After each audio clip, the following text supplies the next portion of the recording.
Today we will be going over the anatomy of typography, and we'll cover all the basic terms that you should know to be confident when speaking about typography with a client or with another designer.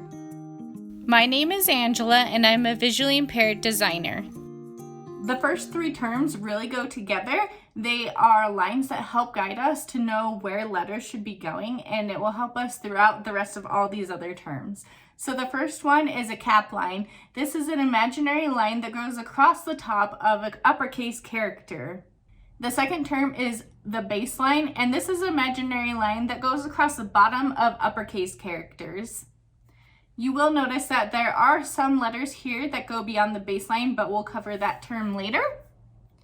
And then a mean line is an imaginary line in between the cap line and the baseline, which rests at the top of the lowercase letters that don't have ascenders. And we'll also cover that one in a second.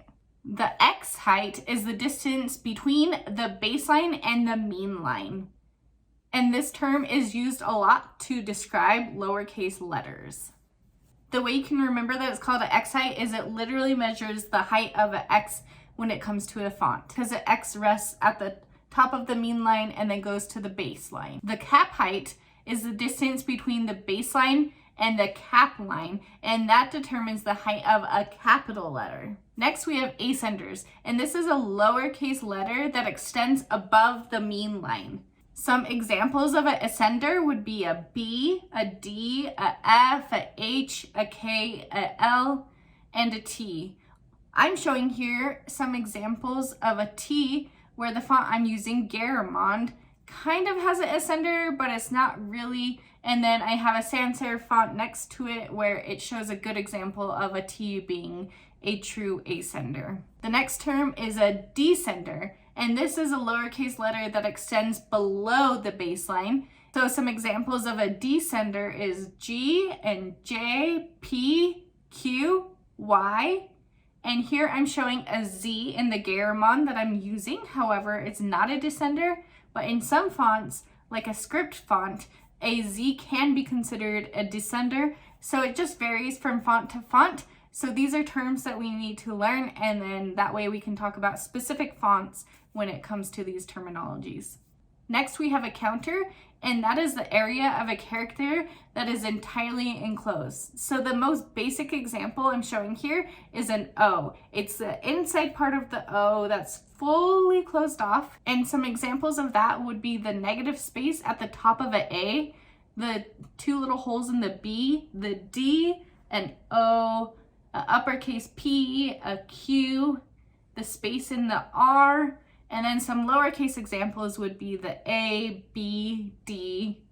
We have an E, and then in G there's two for this font, and then we have O, P, and Q. So these are some examples, and I'm not showing you all the possibilities, I'm just showing you a sample of what these would look like. The next term is an open counter, or it can be called an aperture, and that's the area of a character that is partially enclosed. So it's not enclosed on all sides, but it's mostly enclosed. So here we're showing the example of an uppercase C, and it has that opening on the side, however it has the space in the middle. So some examples of that would be the N, R, S, U, a V, the top of it uppercase Y. And then for lowercase, we talked about how a lowercase a has a counter, but it also has a open counter at the top.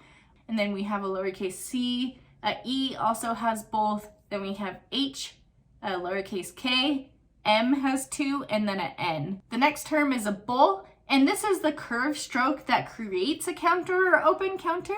So here I'm showing a lowercase b, and some other examples that have some bulls would be an uppercase C, B, a D, a P, and then an R. Then we have a lowercase b, C, D, P, and Q. The next term is a stem, and that's just the main stroke of any letter form. So here I'm showing an E, and so it's the vertical stroke on the left side. So basically it's the first one you would write. So if you think about when you're writing something, it's usually the thicker one, the main stroke of any letter form. So here I just put some examples that you could kind of look at. So we have E, F, L, T. Those are all obvious which ones are the main stem. And then on W here, we have two that are equal, but we have diagonal ones instead of a straight up and down one. And then I have some lowercase examples of a stem here with the F, H, L, the V, and the X are diagonal. The next term is a crossbar, and that's usually a horizontal stroke that intersects in the middle of a letter form. So the most basic obvious example is a H, where we have two strokes on the sides, and then in the middle there's a crossbar that connects those two strokes together. So some other examples would be uppercase A, where it has that crossbar in the middle, and then also a lowercase t has a crossbar. All right, the next term is overhang. This is the part of the letter form that extends above the cap line or below the baseline. So it's just this itty bitty curved part on a letter form where it extends slightly over the lines so that it visually looks the same as a letter that has a flat line onto the baseline and the cap line. Because if we were to put the little overhang inside the lines, then the O and all the ones that have the curved ending on the end will look smaller than the other letters. So there's typically overhang to make it look visually balanced. So this happens a lot with curved letters. So we have some examples of an uppercase C, a G, a O, and then we have a Q. A S has overhang on top and bottom. And then if we look at the lowercase ones, we have a B, a C, a E, a F has it on just the top, not the bottom. And then we have a lowercase o and T. The next term is a serif. And this is a decorative stroke that finishes off the end of a letter's stem. And so I'm showing an example on the left side of a font that has serifs, and an example on the right side of a font that does not have serifs. So if you look at the red area, it's just a little decorative stroke that adds a little bit of a flourish or detail to the font. And a sans serif font, sans means without, so the one on the right has no serif or no flourish. And the next term is a terminal, and that's the end of any stroke that doesn't include a serif. So it can be straight or curved. And there are some examples in a serif font where you'll see where there is no serif at the end, like on a C. Or it can be talking about also sans serif fonts. The next term is an apex, and this is the uppermost connecting point of a letter form where there's two strokes that meet. So here I'm showing an example of an uppercase A.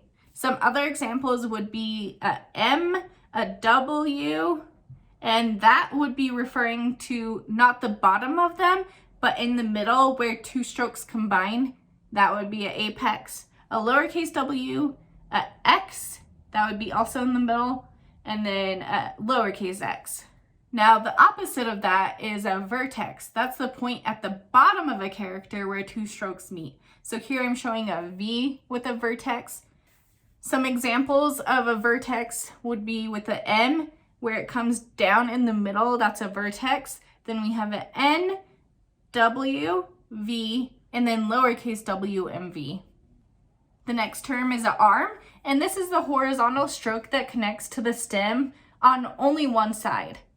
So it can't connect on both sides. That was a crossbar. So this one is just from one side. So the perfect example is an E, an uppercase E, because it has three arms, one on the top, one in the middle, and one on the bottom.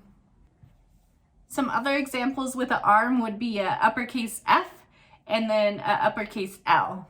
The next term is a leg, and this is a lower angled stroke, also known as a tail. So the example I'm showing here is an R. So it's the stroke that goes from the bowl and goes down, and it makes it a tail. Then we also have some other examples of a K having one. And then also another example would be an uppercase Q, where it has the little tail or stroke that goes downward. The next term is specific to an S, and this is a spine. It's the main left to right curving stroke in an S, either uppercase or lowercase.